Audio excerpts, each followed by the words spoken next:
The writer who helped Prince Harry on his memoir Spare has recalled how his writing partnership was nearly over following an argument with the Duke in which his cheeks flushed and his eyes narrowed. The Duke of Sussex ghostwriter has opened up about a row with the prince which left him feeling exasperated.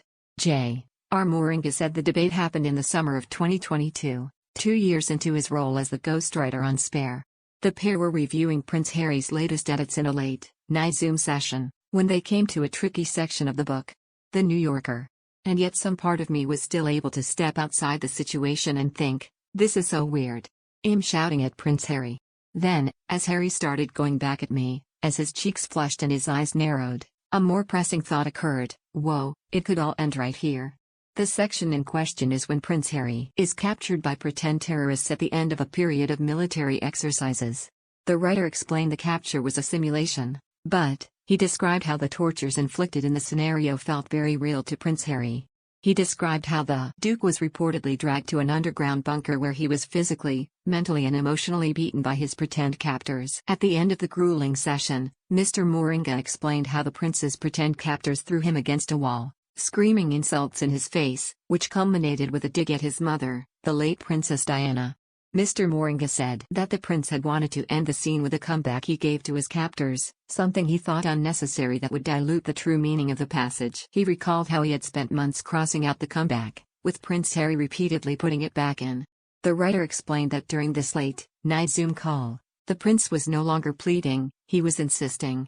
Feeling frustrated at coming back to the same issue once again at 2 a.m., he said he was starting to lose it. Mr. Moringa said it wasn't the first time he and the prince had argued, but said something about this argument felt different. It felt as if we were hurtling toward some kind of decisive rupture, in part because Harry was no longer saying anything, said Mr. Moringa. He was just glaring into the camera.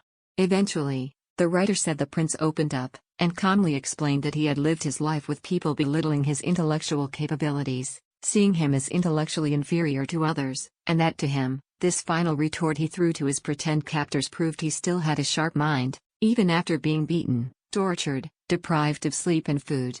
Despite this explanation, Mr. Moringa said he still refused to include the comeback in the book. When the prince asked him why, he said, "Because, I told him, everything you just said is about you. You want the world to know that you did a good job, that you were smart." But, he explained to the prince, that while the memoir is his story, it isn't truly about him, it's a series of moments and events that have been chosen to be shared because they resonate the most with the widest audience. Mr. Moringa explained that at that particular point in the memoir, readers didn't need to know any more than that the pretend captors had said a particularly cruel dig about his mother. In the nerve-wracking moments that followed, Mr. Moringa recalled how the prince looked down for what felt like an incredibly long time, and he began to question what he had said in his approach. He talked of being able to hear awkward phone calls with Prince Harry's agent, and being thrown off the book. However, he said that the prince looked up and agreed with him, saying that he understood. Relieved, Mr. Moringa thanked the prince, who reportedly replied saying he had enjoyed getting his ghostwriter worked up.